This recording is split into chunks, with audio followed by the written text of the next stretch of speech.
કેટલીક વસ્તુ સૂર્યપ્રકાશના સીધા સંપર્કમાં આવવાથી નકામી બની જાય છે, તો કેટલીક વસ્તુ ગરમીને કારણે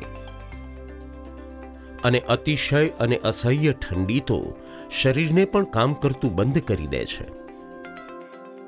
આ જ રીતે રસી પણ પ્રકાશ, ગરમી અને ઠંડી પ્રત્યે સંવેદનશીલ હોય છે. આથી યોગ્ય તાપમાને રસીને જાળવવામાં આવે તો જ તે અસરકારક રહે, એટલે કે તો જ તે રોગ સામે સુરક્ષા આપી શકે. રસીની અસરકારકતા જળવાઈ રહે તે માટેની પદ્ધતિ અને વ્યવસ્થા એટલે કોલ્ડ ચેનની જાળવણી. કેવી હોય છે આ કોલ્ડ ચેન? રસીના ઉત્પાદન સ્થળેથી લઈ તેના ઉપયોગના સ્થળ સુધી તેના વહનની એક સાંકળ રચાય છે અને તેની દરેક કડીમાં, દરેક તબક્કે જાળવવામાં આવે છે યોગ્ય તાપમાન, એટલે કે +2 ડિગ્રીથી +8 ડિગ્રી સેલ્સિયસ વચ્ચેનું તાપમાન. આ સાંકળની એક મહત્વની કડી આપ પણ છો. કઈ રીતે એ સમજાવું. આરોગ્ય કેન્દ્રથી સેશનના સ્થળે રસી મોકલતી વખતે, રસીના ઉપયોગ સમયે અને સેશનના સ્થળેથી વણ વપરાયેલી રસી પરત લાવતા આ કોલ્ડ ચેન આપે જાળવી રાખવાની છે. વેક્સિન કેરિયરમાં રસીઓને સેશન સ્થળે લઈ જતા પહેલા જરૂરી છે આઈસ પેક્સનું કન્ડિશનિંગ. આરોગ્ય કેન્દ્ર ખાતે ફ્રીઝરમાં રાખેલા આઈસ પેક્સનું તાપમાન -25 ડિગ્રીથી -15 ડિગ્રી સેલ્સિયસ વચ્ચે હોય છે. એક વેક્સિન કેરિયર માટે 4 આઈસ પેક્સને ફ્રીઝરમાંથી બહાર કાઢી ઓરડામાં કોઈ સમથળ સપાટી ઉપર મૂકો. દરેક વચ્ચે થોડું અંતર રહે તે રીતે.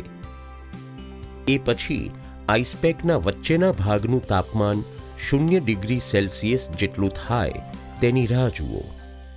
આઈસપેકને હલાવી જોતા તેમાં બરફના ખખડવાનો એટલે કે ક્રેકલિંગ સાઉન્ડ આવે તો આઈસપેકનું કન્ડિશનિંગ થઈ ગયું કહેવાય. નરી આંખે જોવાથી પણ કન્ડિશનિંગનો ખ્યાલ આવી શકે. અને હવે વેક્સિન કેરિયર પેક કરવાની પદ્ધતિ. કન્ડિશન થયેલા 4 આઈસ પેકને સ્વચ્છ કપડાથી લૂછ્યા બાદ વેક્સિન કેરિયરની અંદરની દિવાલ પર આ રીતે ગોઠવો. ત્યારબાદ પ્લાસ્ટિકની ઝીપર બેગમાં વિવિધ રસીની વાયલ્સનો જરૂરી જથ્થો મૂકો. બીસીજી અને ઓરીની રસીની પ્રત્યેક વાયલ સાથે તેના જ ડાયલ્યુઅન્ટની એક વાયલ પણ તેમાં મૂકો. પછી બેગની ઝીપ બંધ કરી તેને વેક્સિન કેરિયરમાં વચ્ચે આ રીતે મૂકો અને વેક્સિન કેરિયરનું ઢાંકણ ચુસ્ત અને સુરક્ષિત રીતે બંધ કરો. જ્યારે જ્યારે ઢાંકણ ખોલો ત્યારે પણ આ રીતે જ બંધ કરો. આઈસ પેક્સનું કન્ડિશનિંગ શા માટે? એ એટલા માટે કે હેરફેર દરમિયાન રસી થીજી ના જાય અને તેની અસરકારકતા જળવાઈ રહે. અને વાઇલ્સને પ્લાસ્ટિક ઝીપર બેગમાં રાખીને કેરિયરમાં મૂકવાનું કારણ એ કે વાઇલ્સ પરના લેબલ્સને નુકસાન થતું અટકે. અને હવે એ જાણીએ કે રસીકરણના સેશન દરમિયાન રસીઓને યોગ્ય તાપમાને કેવી રીતે રાખવી. સેશન દરમિયાન રસીઓને યોગ્ય તાપમાને રાખવાની પદ્ધતિ. રસીકરણ સ્થળે લાભાર્થીઓ આવ્યા બાદ વેક્સિન કેરિયરમાંથી એક આઈસ પેક બહાર કાઢીને ઓરડામાં મૂકવું. સેશન પૂરું ના થાય ત્યાં સુધી બહાર કાઢેલું આઈસ પેક વેક્સિન કેરિયરમાં પાછું મૂકવું નહીં. બીસીજી અને ઓરીની રસીના વાયલના એલ્યુમિનિયમ કોઇલ ઉપર તેને રીકોન્સ્ટિટ્યૂટ કર્યાની તારીખ અને સમય લખવા જરૂરી છે, કારણ કે તે બંનેનું ઉપયોગિતા આયુષ્ય માત્ર 4 કલાકનું હોય છે. રીકોન્સ્ટિટ્યૂટ કરેલી બીસીજી અને ઓરીની રસીને આ રીતે આઈસ પેકના કાણામાં મૂકવી. રીકોન્સ્ટિટ્યૂટ કર્યાના 4 કલાક વીતી ગયા બાદ આ બંને રસી ઉપયોગમાં લેવી નહીં. પોલિયોની રસી આ રીતે આઈસ પેકની ઉપર મૂકવી.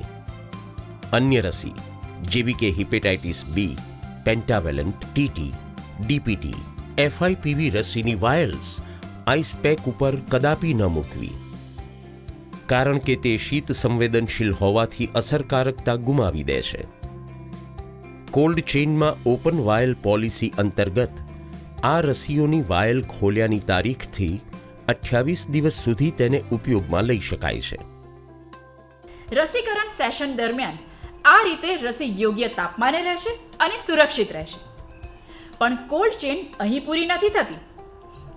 સેશન પૂરું થયા પછી પણ કોલ્ડ ચેન જાળવી રાખવાની છે. સેશન પૂર્ણ થયા બાદ કોલ્ડ ચેઇનની જાળવણી. એક ઝીપર બેગમાં ઓપન વાયલ્સ મૂકો. બીજી ઝીપર બેગમાં ન વપરાયેલી સીલ પેક વાયલ્સ મૂકો. ત્રીજી ઝીપર બેગમાં બીસીજી અને ઓરીની રસીની એવી વાયલ્સ મૂકો જેને રિકોન્સ્ટિટ્યૂટ કર્યાના 4 કલાક વીતી ગયા હોય. બહાર કાઢેલું આઈસ પેક હવે વેક્સિન કેરિયરમાં પાછું મૂકો. પછી આ ત્રણેય ઝીપર બેગ્સ વેક્સિન કેરિયરમાં પાછા મૂકો અને વેક્સિન કેરિયર આરોગ્ય કેન્દ્ર ખાતે પરત મોકલો. ઓપન વાયલ પોલિસી અંતર્ગત રસીકરણ સેશનમાં પૂરી ન વપરાયેલી રસીની વાયલ્સ આરોગ્ય કેન્દ્રમાં અલગ બોક્સમાં રાખવી. બોક્સ પર ઓપન વાયલનું લેબલ લગાવવું અને તેને ILRમાં આઈસ લાઇન્ડ રેફ્રિજરેટરમાં મૂકવું. યાદ રહે, આપ જ્યારે કોલ્ડ ચેન જાળવો છો ત્યારે રસીની અસરકારકતા તો જાળવો જ છો, પણ સાથે સાથે સગર્ભા માતાના અને બાળકના સુરક્ષિત પ્રાથમિક આરોગ્યની પણ જાળવણી કરો છો. માટે આ જાળવણી તો આપે કરવી જ રહી અને કરી જ શકો.